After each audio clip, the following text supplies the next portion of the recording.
Hello दोस्तों, मेरा नाम है शेख तौसीफ और स्वागत है आप सभी का आपके अपने चैनल एक्टिव लर्निंग 24 पर। आज की इस वीडियो में हम शुरुआत करने वाले हैं प्रश्नावली 1.2 की और इसको पूरा एंड कर देंगे। ठीक है, तो इसमें हमारे पास में सबसे पहला प्रश्न दिया गया है कि सिद्ध कीजिए कि कर्णी 5 एक अपरिमेय संख्या है। ठीक, तो इसका एक सिंपल सा मेथड है कि यदि हमको कुछ सिद्ध करने के लिए दिया गया है कि अपरिमेय सिद्ध करना है तो हम इसको मान लेंगे कि ये परिमेय है, उसका उल्टा मान लेंगे। ठीक है, मान लेते हैं। हल माना,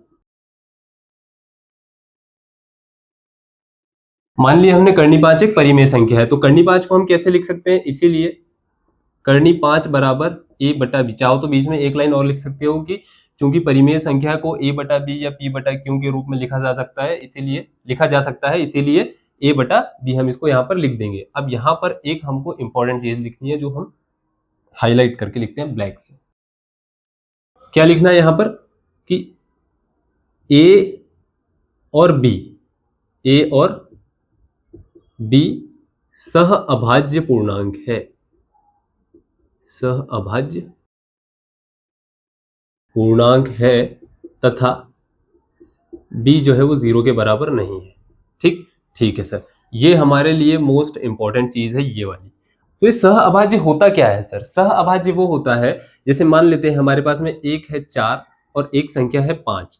ठीक है, तो देखो अगर किसी भी पहाड़े में हम पढ़ेंगे तो 4 और 5 एक साथ नहीं आता है कि हमने 2 एकम 2, 2 दूनी 4 हो गया। इसमें पहाड़े में 5 नहीं आता। 5 का पहाड़ा पढ़ेंगे तो 5 एकम 5, उसमें 4 नहीं आता है। किस पहाड़े में आता है? ये एक के पहाड़े में आता है। किस पहाड़े में आता है? अगर डिवाइड करेंगे तो एक से ही हम इसको डिवाइड कर सकते हैं। ठीक है, तो इसको कहते हैं सह अभाज्य की जो है उभयनिष्ठ गुणनखंड क्या होना चाहिए? सिर्फ एक होना चाहिए। ठीक है सर, अब देखो, अब यहाँ हम कर देंगे दोनों पक्षों का वर्ग। क्यों कर देंगे सर? क्योंकि हमको ये वाली करनी अभी हटाना है। ठीक है, दोनों पक्षों का वर्ग करने पर दोनों पक्षों का वर्ग किया तो ये कर्णी 5 का वर्ग यदि हम यहाँ लिख देते हैं, पहले कर्णी 5 का वर्ग a बटा बी पूरे का वर्ग। कर्णी 5 का वर्ग करेंगे तो ये हो जाएगा 5, a का वर्ग करेंगे तो a का वर्ग, ये हो जाएगा b का वर्ग। इसका पक्षांतर कर देंगे इधर, तो 5b का वर्ग बराबर a का वर्ग। b का वर्ग बराबर क्या हो जाएगा? a का वर्ग के बटे में यहाँ पर हम 5 को ला लेंगे नीचे। क्यों ला लेंगे सर? अभी पता चल जाएगा। अब देखो, इसको ध्यान में रखो, इसको समीकरण 1 कह देते हैं। अब चूंकि हम जानते हैं कि यदि हम पहले तो हमें यहाँ पर दिख रहा है कि a का वर्ग जो है ये 5 से विभाज्य हो रहा है, तो लिख दो चूंकि a का वर्ग 5 से विभाज्य है। ठीक है, और हम जानते हैं, हमारी एक प्रमेय है कि यदि a का वर्ग 5 से विभाज्य है तो a भी 5 से विभाज्य होगा। ठीक है सर, बिल्कुल होगा। इसीलिए यहां हम लिख देते हैं, चूंकि ये हमने यहां लिख दिया, इसीलिए a भी 5 से विभाज्य होगा। ठीक है, ठीक है सर। अब आ जाओ दूसरे पार्ट पर।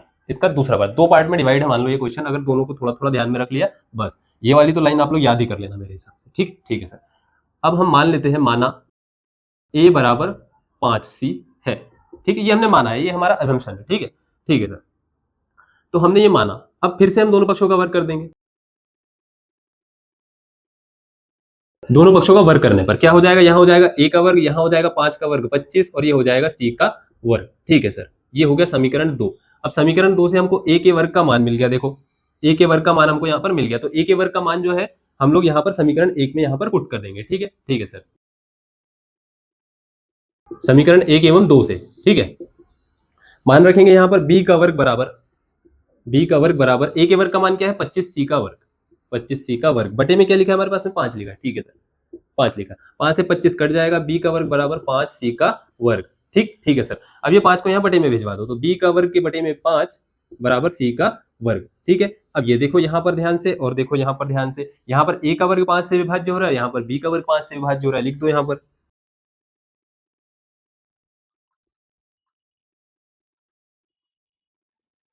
क्या लिख दिया हमने यहाँ पर? b का वर्ग 5 से विभाज्य है, इसीलिए b भी 5 से विभाज्य होगा। ठीक है सर। अब देखो ये वाली लाइन, ये वाली लाइन और एक ये वाली लाइन, सह अभाज्य वाली लाइन। अब यहाँ पर हमने कहा था कि सिर्फ उभयनिष्ठ गुणनखंड क्या होना चाहिए? एक होना चाहिए, यानी कि 1 होना चाहिए। लेकिन हो क्या रहा है? देखो यहाँ पर उभयनिष्ठ में हमारे पास 5 आ रहा है। 5 जो है, a जो है वो 5 से विभाज्य हो रहा है, और b जो है वो भी 5 से विभाज्य हो रहा है। मतलब ये दोनों जो संख्याएं हैं ये 5 से विभाज्य हो जा रही है, लेकिन क्या होना था? सिर्फ एक होना था। तो ये तो हमारे कथन का विरोधाभास प्रकट यहाँ पर कर रहा है। चूंकि यहाँ पर लिख देंगे हम लोग, चूंकि a एवं b का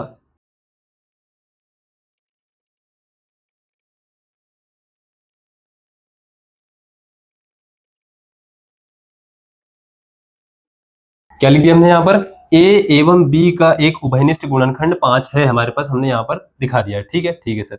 जो हमारे कथन का विरोधाभास प्रकट कर रहा है। क्या विरोधाभास? हमने बोला था कि सहअभाज्य चाहिए लेकिन सहअभाज्य नहीं आ रहा है, अतः हमारी कल्पना गलत है। कर्णी 5 एक अपरिमेय संख्या है। अब हमने जिस तरीके से कर्णी 5 को किया है, इसी तरीके से आप कर्णी 2 को कर सकते हो, कर्णी 3 को कर सकते हो, है कि नहीं? तो इस तरीके से आप इस टाइप के क्वेश्चन जो आएंगे उसको प्रूव कर सकते हैं। ठीक है, तो इसको नोट कर लो, आगे बढ़ते हैं, प्रोसेस को जरूर से ध्यान में रखिएगा। तो अब आ जाते हैं हम लोग प्रश्न नंबर 2 पर। यहाँ पर इसमें क्या कह रहा है, सिद्ध कीजिए कि 3 धन 2 कर्णी 5 एक अपरिमेय संख्या है। ठीक है सर, अभी पिछले क्वेश्चन में सीखा है हम लोगों ने, हम इसको मान लेंगे कि ये परिमेय संख्या है। ठीक है सर, बिल्कुल माना 3 धन 2 कर्णी 5 एक परिमेय संख्या है। ठीक है सर, और परिमेय संख्या है इसीलिए 3 धन 2 कर्णी 5 को हम p बटा क्यू या a बटा b के रूप में यहाँ पर लिख सकते हैं। लिख सकते हैं सर, बिल्कुल लिख सकते हैं। ओके, और यहाँ पर सेम वही लिख देंगे। क्या लिख देंगे यहाँ,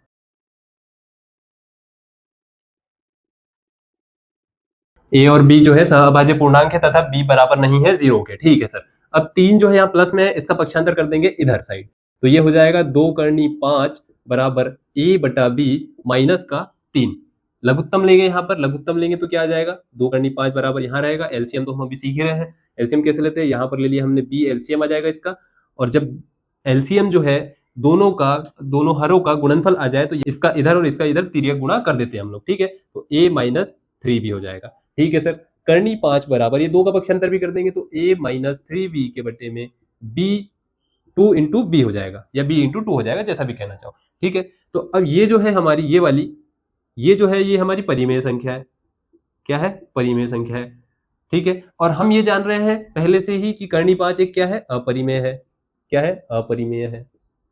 तो अपरिमेय के बराबर परिमेय जो है कभी संभव है नहीं।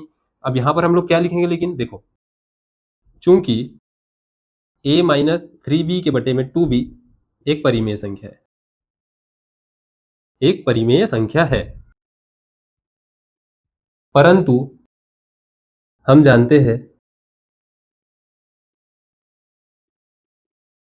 कि कर्णी 5 एक अपरिमेय संख्या है। अब यहां लिख देते हैं आगे का, जो कि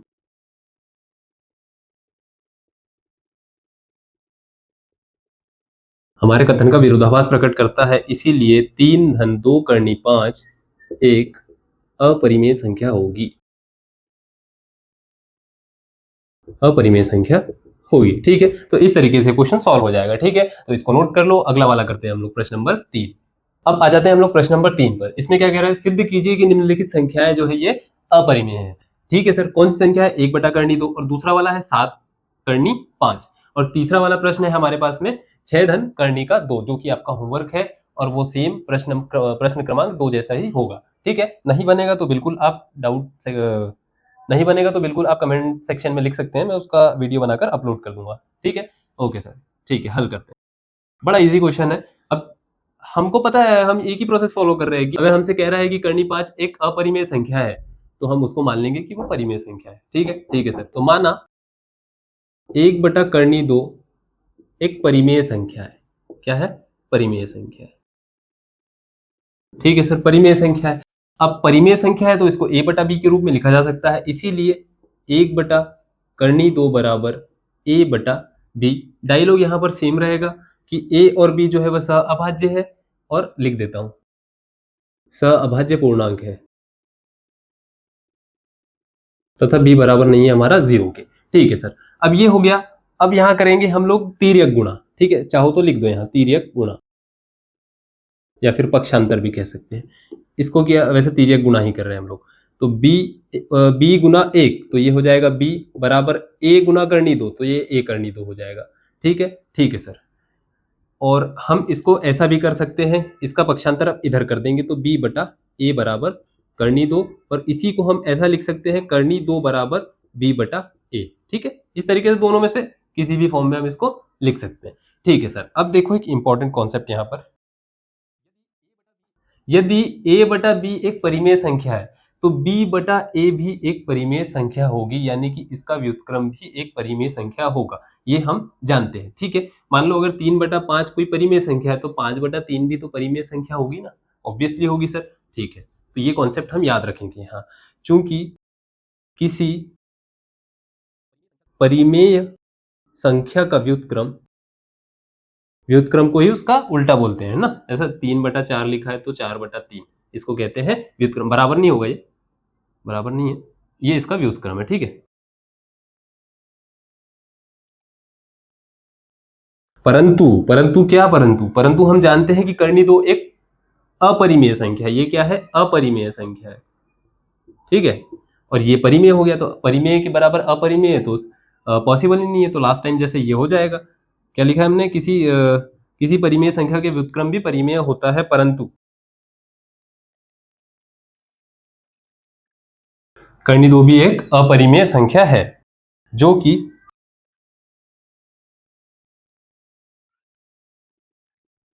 हमारे कथन का विरोधाभास प्रकट करता है। अतः 1/कर्णी दो एक परिमेय संख्या होगी, अपरिमेय, सॉरी। तो इस तरीके से ये वाला क्वेश्चन हो जाएगा। ये वाला क्वेश्चन भी हम कर लेते हैं, इसको नोट कर लो, फिर इसको साफ करके कर लेंगे। तो अब दूसरा वाला देख लेते हैं हम लोग। यहाँ इसको मैंने लिखा रहने दिया है क्योंकि इसकी जरूरत पड़ने वाली है मुझे, ठीक है। तो यहाँ पर देखेंगे, यहाँ पर भी सेम करेंगे। माना 7/5 एक परिमेय संख्या है, परिमेय संख्या है, इसीलिए 7/5 बराबर a/b। डायलॉग यहाँ पर सेम रहने वाला है। 7 का पक्षांतर हम यहाँ कर देंगे, कर्णी 5 बराबर a/7b। अब ठीक है, ये हो गया परिमेय। क्या हो गया? परिमेय। ये हो गया अपरिमेय, क्योंकि हम ये जानते हैं, ठीक है। यहाँ हम क्या लिख देंगे? इसको मिटा देंगे हम यहाँ, क्योंकि क्या लिखेंगे हम? a/7b एक परिमेय संख्या है, परिमेय संख्या है, ठीक है। ठीक है सर। तो अब ये एक परिमेय संख्या है, परंतु हम जानते हैं कि कर्णी 5, देखो यहाँ मॉडिफिकेशन साफ दिखेगा आपको, ठीक है। मैंने 2 को हटाकर वहां 5 लिख दिए।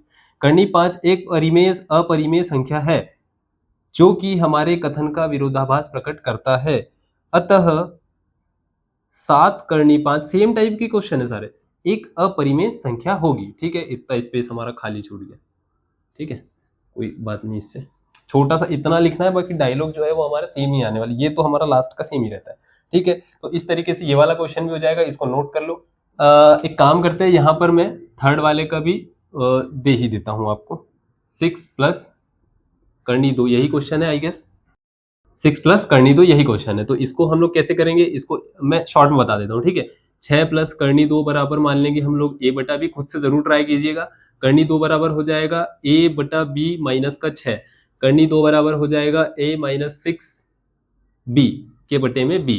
अब ये एक परिमेय हो जाएगी, ये एक अपरिमेय हो जाएगी, क्योंकि हम जानते हैं ये एक अपरिमेय संख्या, ये परिमेय संख्या है। लिख देंगे चूंकि ये एक परिमेय संख्या है, परंतु हम जानते हैं कि कर्णी दो एक अपरिमेय संख्या है, जो कि हमारे कथन का विरोधाभास प्रकट करता है। इसीलिए जो ये वाली संख्या हो जाएगी 6 प्लस कर्णी दो, ये एक परिमेय संख्या नहीं होगी, ये एक अपरिमेय संख्या होगी। बार बार परिमेय निकल जाता है ना, ठीक है। तो इस तरीके से ये सारे क्वेश्चन हो जाएंगे। तो ये हमारी प्रश्नावली 1.2 यहाँ पर समाप्त हो गई है, ठीक है। बहुत छोटी सी प्रश्नावली थी, 3 क्वेश्चन थे इसमें, तो ये हो गया है खत्म। तो जल्द ही मिलते हैं हम लोग एक नए वीडियो में। तब तक कि आप पढ़ते रहिए। वीडियो यदि पसंद आया तो वीडियो को लाइक कीजिए, चैनल को सब्सक्राइब कीजिए, दोस्तों के साथ जरूर से शेयर कीजिए, और डाउट आता है तो जरूर से कमेंट सेक्शन में डाउट पूछिए। इससे मुझे भी पता चलेगा कि कहाँ पर कमी आ रही है या फिर कैसा मुझे इम्प्रूव करना चाहिए। Thank you very much.